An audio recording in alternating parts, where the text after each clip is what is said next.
Hello student, this is lecture number 2 related to the electromagnetic induction. तो हम लोग electromagnetic induction के ना दूसरे लेक्चर होंगे जिसमें हम लोग न्यूमेरिकल को डिस्कस करेंगे।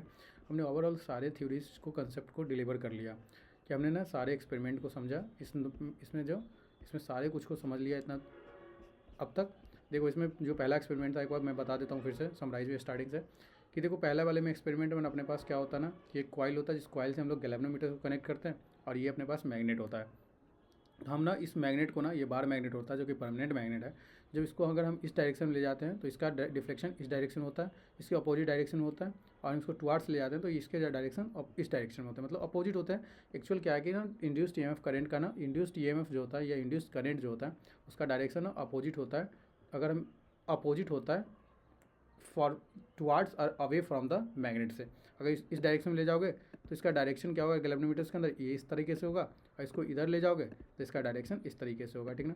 तो ये अपने पास था। और इस कंडीशन में अगर तुम कॉइल को भी चेंज करोगे तो तुम्हारे पास सेम इस तरीके का अपोजिट डायरेक्शन में। तो यही चीज़ पहला लिखा हुआ था कि अगर रिलेटिव मोशन देखोगे between magnet and the coil responsible for the generation of induction of the current in the coil. तो इसमें क्या होता है, कंडक्शन एक क्या होता है, जनरेशन होता है इंड्यूस्ड करंट का, बोले तो इलेक्ट्रिक करंट का कॉइल के अंदर जनरेशन हो रहा है, ठीक ना। तो ये चीज़ अपने को पता चलता है पहले वाले में, ठीक ना, एक्सपेरिमेंट में, जिसमें हम दोनों को एक कॉइल है एक मैग्नेट है, इसको हम क्या करते हैं ना डिस्प्लेस करके पोजीशन को, इससे क्या होता है चेंज ऑफ, ये चीज़ नहीं बोलता है यहाँ पे कि वैरी होता है मैग्नेटिक फ्लक्स, इसके वजह से रेट ऑफ चेंज की वजह से इंड्यूस्ड ईएमएफ क्रिएट होता है। ये तो हमको बाद में पता चलेगा। पहले दूसरा एक्सपेरिमेंट में हम लोग दोनों अब क्या करते हैं ना, मैग्नेट को हटा के इस कॉइल ले लेते हैं, कॉइल में क्या कर देते हैं वोल्टेज सोर्स को लगा देते हैं। देन हम देखते हैं एक्सपेरिमेंट सेम। तो दोनों एक बार इस कॉइल को इधर ले जाते हैं तो ये डायरेक्शन इस डायरेक्शन में, अगर इस डायरेक्शन में ले गए तो इधर हो गया। और इस डायरेक्शन में ले जाते हैं कॉइल को तो इस डायरेक्शन में इसका क्या होता है गैल्वेनोमीटर का डिफ्लेक्शन होता है, इसमें भी इंड्यूस होता है करंट। ये लिखा relative motion between the coils is induce the electric current. फिर से हमारे पास वही ऑब्जर्वेशन होता है कि अगर इसको भी हम इधर या इधर मूव करते हैं तो इंड्यूस करंट क्रिएट होता है। तो थर्ड एक्सपेरिमेंट बोलता है कि दोनों एक्सपेरिमेंट में ना ये चीज़ पता चलता है कि रिलेटिव मोशन ही इलेक्ट्रिक करंट का प्रोडक्शन का काम है। लेकिन ऐसा नहीं है। जब थर्ड एक्सपेरिमेंट देखोगे ना तो तुमको पता चलेगा कि इसमें दोनों को स्टेशनरी रखा गया है। जब टैपिंग करो स्विच को ना ऑन करोगे तो स्विच जब कांस्टेंट करंट फ्लो करेगा, कांस्टेंट करंट, तो क्या होता है कि इस कॉइल में कांस्टेंट करंट होगा क्योंकि बैटरी से कनेक्टिंग। तो जब कांस्टेंट करंट फ्लो करेगा तो क्या होगा कि इसमें कोई इंड्यूस्ड ईएमएफ क्रिएट नहीं होगा। तो इससे पता चलता है कि ना कि हमारे पास ना क्या होता है कि रेट ऑफ चेंज होना चाहिए, मतलब एक्चुअल ना सिर्फ रिलेटिव मोशन नहीं एग्जिस्ट। रिलेटिव मोशन से क्या होता है कि सिर्फ कॉइल के अंदर क्या होता है कि करंट का प्रोडक्शन नहीं होता सिर्फ रिलेटिव मोशन की वजह से। सिर्फ ऐसा बिल्कुल नहीं है, क्योंकि सिर्फ यही चीज़ नहीं है, एक और इससे ज़्यादा ये इम्पॉर्टेंट है कि इसका ना चेंज होना चाहिए, रेट ऑफ चेंज। अगर हम कांस्टेंट करंट को फ्लो कराते हैं, कांस्टेंट मैग्नेटिक फील्ड अगर फ्लो करेगा तो हमारे पास क्या होगा कि इसमें इंड्यूस्ड ईएमएफ करंट नहीं क्रिएट होगा, ठीक ना। तो रेट ऑफ चेंज ऑफ होना चाहिए, कांस्टेंट नहीं, रेट ऑफ चेंज हो तो ओवरऑल। और एक कंसेप्ट हमने देखा मैग्नेटिक फ्लक्स के बारे में, काफ़ी अच्छा मैंने बताया। Magnetic flux equal to flux into areas होता है, कितना फ्लक्स काट रहा है उस एरियाज को, that is creating a magnetic flux. तो ओवरऑल लास्ट में हम लोग ये समझ लेते हैं कि जो इंड्यूस्ड जो फ्लक्स होता है ना, रेट ऑफ चेंज, जो लास्ट में rate of change of magnetic flux जो होता है वह मेन पर्पस होता है to induced EMF in the current. जो करंट का प्रोड्यूस होने का, ईएमएफ का प्रोड्यूस होने का जो रेट ऑफ चेंज है मैग्नेटिक फ्लक्स का, वो इंपॉर्टेंट है, ठीक है। Rate of change of magnetic flux through the circuit is induced EMF, that is the फ्राडे law of electromagnetic induction, ये अपने पास होता है। देन हमने सारे फॉर्मूले को देख लिया कि change of flux D change of flux D by D T, ये साइन जो आता है नेगेटिव साइन, वो लेंज लॉ के थ्रू आता है। लेंज लॉ हम लोग और भी डिटेल में देखेंगे, थोड़ा बहुत मैंने लेक्चर में बता ही दिया था। अब ना देखते हैं अपने पास ना तीन एग्जाम्पल है। हम इस लेक्चर में तीनों एग्जाम्पल पे ही फोकस करेंगे, ठीक ना। और इसके बाद हम लोग लेंज लॉ के बारे में देख लेंगे काफ़ी अच्छे से, ठीक ना। तो इस हम लोग फोकस करते हैं करके। तो पहला क्वेश्चन बोला है consider the experiment number 6, experiment 6.2 है। What could be obtain the larger deflection of the galvanometers. क्या करोगे ना, व्हाट कुड यू डू, क्या करोगे जो लार्जर डिफ्लेक्शन आएगा गैल्वेनोमीटर से। What do the demonstrate. अपने पास सेकेंड एक्सपेरिमेंट में क्या था कि एक कॉइल था और कॉइल्स के बीच में ना क्या था, एक कॉइल था C2 कॉइल। देखो अपने पास सेकेंड एक्सपेरिमेंट में यही था ना कि सेकेंड एक्सपेरिमेंट हमारे पास क्या है, एक कॉइल है C2 कॉइल, जिसमें हम ना क्या करते हैं ना एक बैटरी को कनेक्ट करते हैं और एक सामने वाले में कॉइल में C1 में क्या करते हैं ना गैल्वेनोमीटर को कनेक्ट करते हैं। तो इसमें एक इंड्यूस्ड करंट क्रिएट हो जाता है by varying the magnetic flux. हम जब C2 को ना इस तरफ ले जाते हैं, ये constant magnetic constant current produce हो रहा था, लेकिन हम क्या करते हैं वेरी कर दिए मैग्नेटिक फील्ड को, क्योंकि by changing the rate of changing the magnetic flux को चेंज कर देता है। क्योंकि जैसे इसको चेंज करोगे तो यहाँ पे इंड्यूस्ड करंट क्रिएट हो रहा था। तो क्या करोगे जो डायस्ट्रिकली या बोले तो ज़्यादा से ज़्यादा मैग्नेटिक फील्ड चेंज हो सकता है। तो देखो इसमें क्या है ना कि अगर इसको, तो इसके 3 रीज़न हो सकते हैं। या तो वोल्टेज सोर्स को बढ़ा लो, वोल्टेज सोर्स ज़्यादा बढ़ा लोगे तो ये तुम्हारे पास सबसे बड़ा पर्पस हो सकता है। तो देखो इसमें 3 चीज़ अपने को ना पता चलेगा कि देखो सर क्या क्या हो सकता है। तो पहला क्या है कि अगर रॉड एक इंसर्ट कर दें C2 और C1 के बीच, इधर देखो यही लिखा है कि rod made of soft iron inside the coil of C2। अगर रॉड जो है ना C2 के दोनों के बीच में ना अगर कोई रॉड को इंसर्ट कर दोगे, जैसे कि ये इसमें जो रॉड को इंसर्ट किया तो उससे क्या हो रहा था कि कॉइल में ना इंड्यूस्ड ईएमएफ C1 वाले में इंक्रीज़ हो रहा था। तो और भी ड्रास्टिकली क्या होगा, इंड्यूस्ड ईएमएफ मैक्सिमम की तरफ चला जाएगा। ठीक है, या तो कनेक्ट कर दो बैटरी को ना पावरफुल बैटरी से, ज़्यादा सप्लाई कर दो तो ज़्यादा करंट फ्लो करेगा, ज़्यादा ईएमएफ, ज़्यादा फ्लक्स बनाएगा, तो ये हो सकता है। या तो कर दो अरेंजमेंट के रैपिडियली टुवार्ड द टेस्ट कॉइल, जो हम टेस्ट कॉइल के ज़्यादा रैपिडियली हम क्या करते हैं सकते हैं। एक तो हम क्या कर सकते हैं कि अगर ज़्यादा जल्दी क्या करते हैं फास्टली, अगर हम इस कॉइल को फास्टली ले जाएंगे तो ज़्यादा इसमें flux, rate of change of flux क्या होगा, ज़्यादा होगा, तो ज़्यादा इंड्यूस्ड ईएमएफ क्रिएट होगा।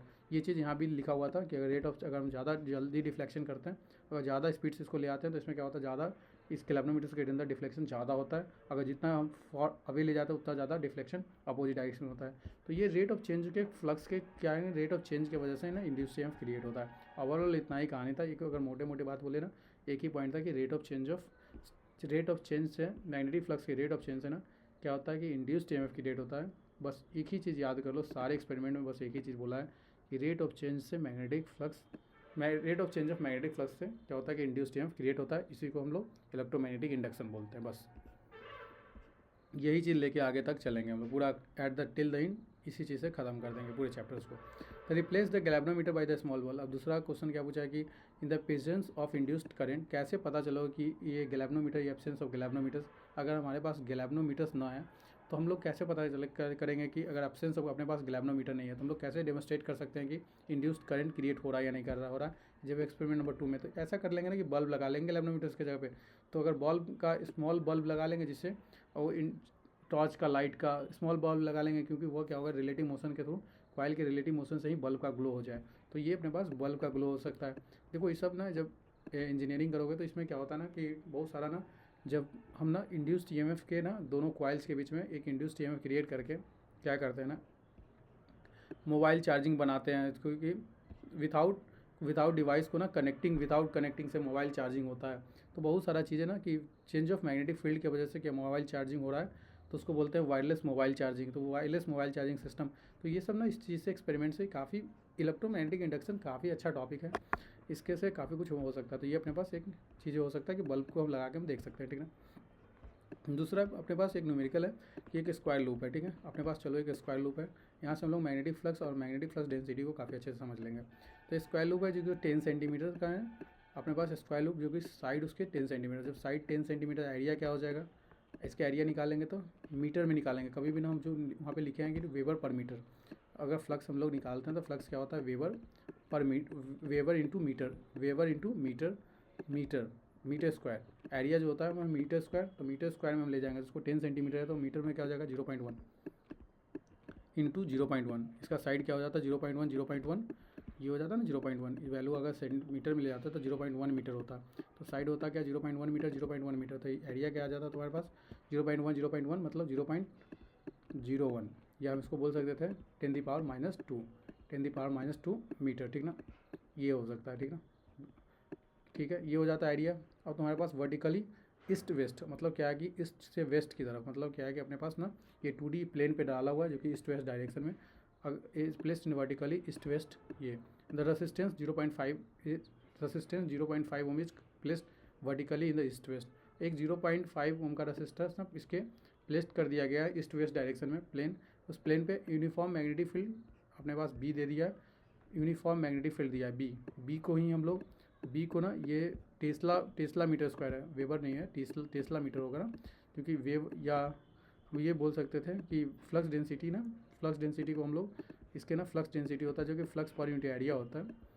ये होता है फ्लक्स पर यूनिट एरिया, और फ्लक्स हमारे पास वेबर में होता है और हमारे पास एरिया जो होता है वो मीटर स्क्वायर में होता है। तो हमारे पास जो यूनिट होता है तो इस यूनिट को लिख सकते थे वेबर मीटर स्क्वायर, या हम टेस्ला लिख सकते हैं इसको वेबर मीटर स्क्वायर, या हमको फ्लक्स डेंसिटी को हम लोग टेस्ला भी लिख सकते हैं। तो ये टेस्ला दे रहा था, मतलब बी का वैल्यू दे रखा है टेस्ला टी। तो ये बी का वैल्यू दे रखा है 0.10। Across the plane is north east direction, और इसको ना किस तरीके से नॉर्थ ईस्ट डायरेक्शन में, ये रहा ये नॉर्थ ईस्ट डायरेक्शन में, ठीक है, नॉर्थ ईस्ट डायरेक्शन में the magnetic field decrease from 0 to 7s। तो सबसे पहला ना अपने पास क्या होता है कि अगर मेरे पास ना ये जो मैग्नेटिक फ्लक्स है वह क्या है, अपने पास ना मैग्नेटिक फ्लक्स तो नॉर्थ ईस्ट डायरेक्शन में, ठीक है, ये नॉर्थ ईस्ट डायरेक्शन में एक्चुअल देखो मैग्नेटिक फील्ड क्या है, the tesla across the plane the north east direction, north east, north south, actual north south east west, ठीक है। तो ये इस तरीके से नहीं है, नॉर्थ ईस्ट डायरेक्शन में, ये रहा नॉर्थ ईस्ट, ये होगा ना नॉर्थ ईस्ट, और ये तो नॉर्थ ईस्ट डायरेक्शन क्या होता है 45 डिग्री होता है। तो ये अपने पास क्या हो गया 45 डिग्री एंगल हो गया मैग्नेटिक फील्ड और एरियाज के बीच में। तो एरिया का नॉर्मल ये हो गया, एरिया का नॉर्मल अगर ये लेंगे हम, मेरे पास एरिया का नॉर्मल यही होगा। तो अगर ईस्ट वेस्ट की डायरेक्शन था, area of perpendicular to the normal, तो ये अपने पास एक एरिया हो गया, ठीक है। कभी भी प्लेन फिगर का एरिया परपेंडिकुलर तुम्हारे पास नॉर्मल लोगे, और ये तुम्हारे पास इसका एंगल, दोनों के एंगल के बीच में बी का एंगल, तो दोनों के बीच में एंगल कितना है 45 डिग्री का, ये वाला एंगल हो गया 45 डिग्री, ये भी एंगल 45 डिग्री, नीचे वाला भी। तो ये एंगल हम लोग कंसीडर करेंगे 45 डिग्री दे दिया। तो हमारे पास क्या है, बी है, ए है, अपने पास बी ये रहा ना, बी 10⁻0 × 10 टेस्ला, ए है, और थीटा भी है 45 डिग्री। अब देखो इसको, तो पहला मैंने theta is angle is made of the vector of the coils the magnetic field is 45 degree. तो बी ए इंटू कॉस थीटा, बी का वैल्यू 0.1, ये बी का वैल्यू पुट किया, एरिया का 10⁻⁻2 एरिया को इसमें पुट किया, और कॉस थीटा कॉस 45 का वैल्यू क्या हो जाता है, कॉस 45 या साइन 45 का वैल्यू क्या होता है 1/√2 होता है। तो ये अपने पास 1/√2 से मल्टीपल कर दिया, तो ये अपने पास वेबर निकल गया, फ्लक्स निकलता है। अब चेंज ऑफ फ्लक्स, अब क्या बोला दूसरा क्वेश्चन, और कुछ बोला है क्या? तो सेकेंड क्वेश्चन क्या बोलता है ना कि the magnetic field decrease 0 to 0, the magnetic field is decrease to 0 in 0.07।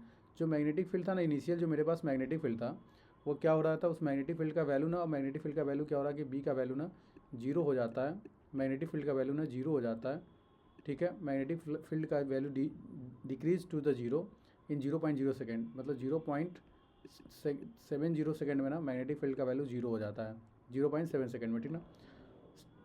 At the steady state rate determine the magnitude and the induced EMF current during this time interval. तो इस time interval में ना अपने पास क्या है कि magnitude निकालना induced EMF का and the current during this time. तो अपने पास ना अगर इंड्यूस्ड ईएमएफ का मैग्नीट्यूड निकालोगे, तो मैग्नीट्यूड क्या होता है इंड्यूस्ड ईएमएफ, इंड्यूस्ड ईएमएफ होता है -NdΦ/dt, change of magnetic flux NdΦ/dt, ठीक है। तो अपने को सिर्फ मैग्नीट्यूड पूछा है, मैग्नीट्यूड पूछा है ना सिर्फ, तो अपने पास देखते हैं मैग्नीट्यूड से पूछा है। तो हम ना डायरेक्शन की बात ही नहीं करेंगे, नंबर्स ऑफ टर्न्स अभी इसमें दे ही नहीं रखा है, इस प्रॉब्लम में नंबर्स ऑफ टर्न्स नहीं दे रहा, तो इसको भी हटाओ, ठीक है। dΦ/dt change of flux with respect to time. तो अपने पास इनिशियल फ्लक्स क्या था, इनिशियल फ्लक्स जो हम लोग फाइंड आउट किए वो मेरे पास आ गया, जो भी वैल्यू आया, ये मेरे पास इनिशियल फ्लक्स था। फाइनल फ्लक्स हमको क्या बोला है कि जो वैल्यू डिक्रीज हो रहा है वो 0 पे चला जा रहा है 0.7 सेकंड में। तो फाइनल वैल्यू मेरे पास, फाइनल फ्लक्स ये हो गया, और हमारे पास अब चेंज ऑफ, तो चेंज क्या होता है, final minus change of flux, final minus change of initial, ठीक है, initial divided by change of flux divided by change of time, ये होता है dΦ/dt, इसी को हम लोग चेंज ऑफ फ्लक्स डिवाइड। तो अभी क्या है ना कि अपने पास जो मैग्नीट्यूड से पूछा है, तो मैग्नीट्यूड पूछा है तो हम लोग सिंपल क्या करेंगे, ये हो जाएगा dΦ/di, इसके बाद अपने पास फाइनल माइनस इनिशियल, और ये अपने पास चेंज ऑफ टाइम हो जाता है, चेंज ऑफ टाइम जो भी होता है चेंज ऑफ टाइम, ठीक है।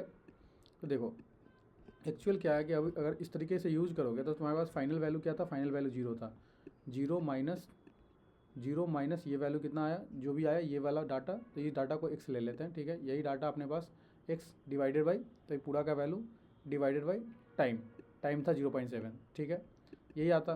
तो माइनस ये साइन जो आता है वो माइनस में आता है, लेकिन क्या बोला कि मैग्नीट्यूड पूछा है, तो मैग्नीट्यूड पूछा है तो हम क्या करेंगे ना, पॉजिटिव वैल्यू लेंगे। देखो अपने पास अगर इसको पॉजिटिव लेना है तो इसके फ्लक्स को ही मैग्नीट्यूड वाइज ले लोगे, इसके मैग्नीट्यूड। तो कभी भी हम मोड्स वैल्यू किसी भी का वैल्यू का फाइंड आउट करते हैं तो मेरे पास क्या आ जाएगा, पॉजिटिव आ जाएगा। तो अपने पास क्या आ जाएगा, ये वैल्यू ना वही एक्स का वैल्यू क्या है 10, ये अपने पास ना इसको ना 10/3 कर दिया, कैसे किया देखो 0.1 मल्टीपल ऑफ 10⁻⁻², तो 10⁻⁻² का वैल्यू को अगर यूज़ करोगे तो इस दोनों को मल्टीपल करोगे तो 10⁻³ आ जाएगा, सिंपल है, इसमें कोई दिक्कत नहीं है, 12th में पढ़ रहे हो। 1/10 करते हैं तो ये इसको लिख सकते हो ना 10⁻⁻1, 10⁻- बेस दोनों का सेम, एक्सपोनेंट पावर ऐड हो जाता, तो 10⁻³ ये 10⁻³ हो गया, और डिवाइडेड बाई रूट 2, तो ये वैल्यू तुम्हारे पास 10⁻³ यही वैल्यू है 10⁻³ एक्स का वैल्यू, और डिवाइडेड बाई अपने पास क्या है टाइम 0.7, जब इसको सॉल्व करेगा तो 1.0 मिली वोल्ट आ जाता है। मैग्नीट्यूड ऑफ करंट निकालना है, तो करंट निकालना तो अपने पास वोल्टेज आ गया इंड्यूस्ड ईएमएफ, करंट निकाल सकते हैं हम लोग, magnitude of current voltage by resistance, तो अपने पास करंट आ जाता है, ठीक ना। अब अपने को पूछा क्या कि note the earth magnetic field, कभी भी ऐसा होगा ना तो जब साइन यूज करोगे NdΦ/dt चेंज ऑफ फ्लक्स के साथ, तो क्या अगर डायरेक्ट मैग्नीट्यूड नहीं पूछेगा ना, तो अगर साइन के साथ जाओगे तो तुम पूरा लिखना -dΦ/dt फाइनल माइनस इनिशियल, और जो भी होगा सब कुछ जो आएगा सो आंसर होगा, ठीक ना।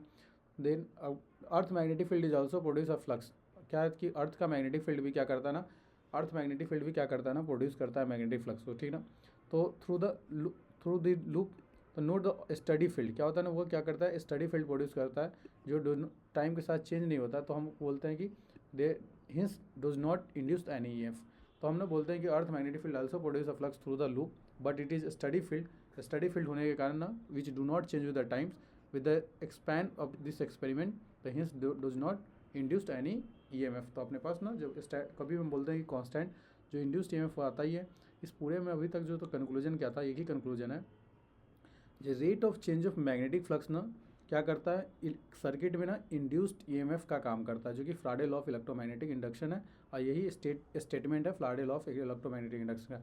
जो हम तीनों एक्सपेरिमेंट में भी देखें ना, उस तीनों एक्सपेरिमेंट में जो पहले एक्सपेरिमेंट था वो कॉइल के चेंजिंग की वजह से, जो कॉइल या मैग्नेट के क्या हो रहा था, इसमें भी क्या हो रहा था चेंज हो रहा था, ये रेट ऑफ चेंज कर दे रहा था मैग्नेटिक फील्ड को, लेकिन ये चीज़ बता नहीं रहा था उस वक्त। लेकिन ऐसा लग रहा था कि हम ना क्या करते कि मैग्नेट के पास ले जाते, सिर्फ इंड्यूस करंट हो रहा था, और इस दोनों में भी यही चीज़ लेके आता, लेकिन एक्चुअल पूरे ओवरऑल जब इस एक्सपेरिमेंट के बाद पता चलता है कि जो कांस्टेंट होने के बाद कि कांस्टेंट करंट की वजह से क्या होता है कि इसमें इंड्यूस्ड करंट नहीं क्रिएट होता है, तो इसके वजह से इसमें अगर इंड्यूस्ड अगर इसमें हम क्या कर रहे हैं ना फ्लक्स बन रहा है, लेकिन ये कांस्टेंट करंट का फ्लक्स बन रहा है, तो ये इंड्यूस्ड करंट नहीं क्रिएट कर रहा है। तो इसी वजह से ना हम बात करते हैं कि टोटल जो ओवरऑल कंक्लूजन आता है कि rate of change of magnetic flux के वजह से ना इंड्यूस्ड ईएमएफ क्रिएट होता है, that is the point the फ्राडे law of electromagnetic induction. बस इसी से हम लोग सारे जो यही मैथमेटिकली हम लोग बोल सकते हैं E=-dΦ/dt, और फाई जो होता है वो चेंज ऑफ फ्लक्स के क्या होता है कि जो इंड्यूस्ड ईएमएफ होता है वो क्रिएट होता है,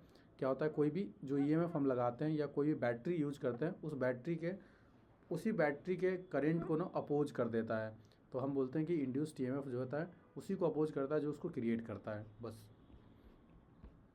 अब ना देखो सेकंड क्वेश्चन में अपने पास क्या दिया है, 1 मिनट।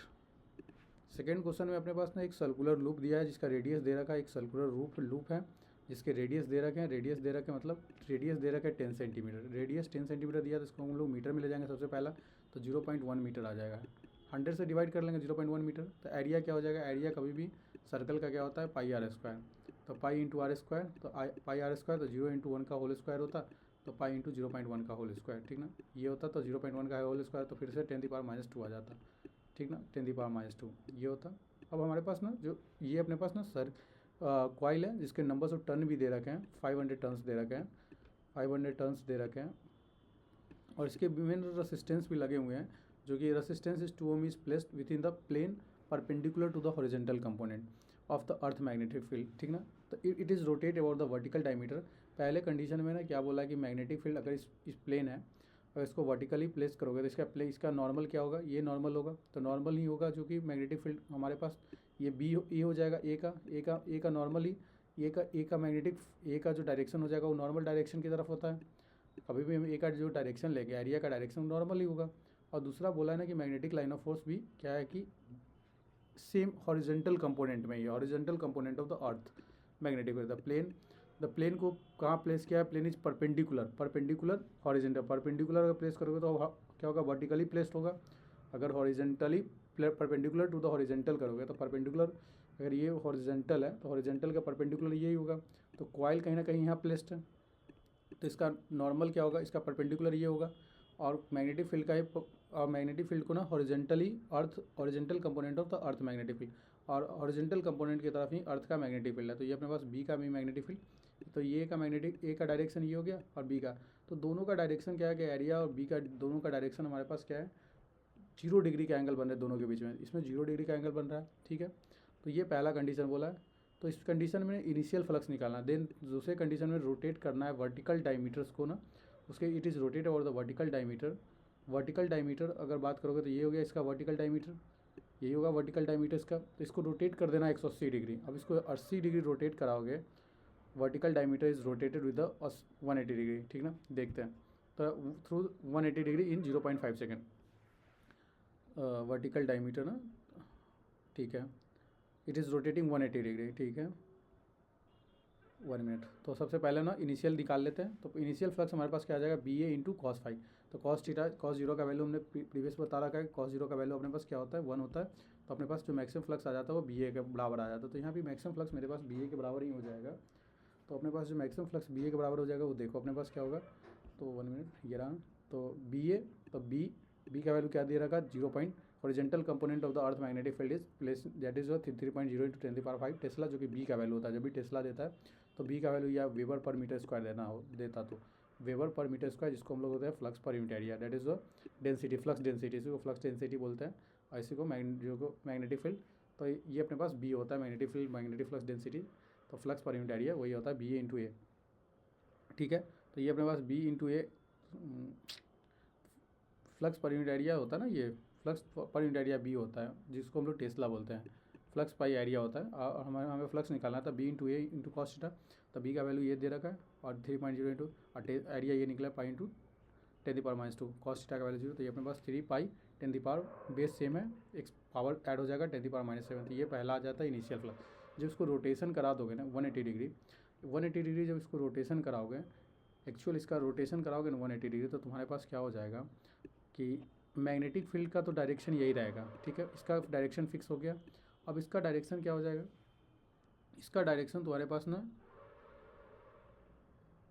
180 डिग्री हो जाएंगे। इसके डायरेक्शन इस डायरेक्शन में आ जाएंगे। इसका ना ये क्या करना है, इसको जस्ट पलट देना है, मिरर इमेज की तरह इसको पलट देना है। तो जब मिरर इमेज की इसको तरह पलटोगे तो इसका एरिया ये बन जाएगा, दोनों के बीच का एंगल जो अब बन जाएगा वो 180 डिग्री बन जाएगा। बी इंटू ए के बीच का एंगल जो है 180 डिग्री है, ठीक है। तो अब ऐसा कितना टाइम्स में हो रहा है, 0.5 सेकेंड 2.5 सेकेंड में।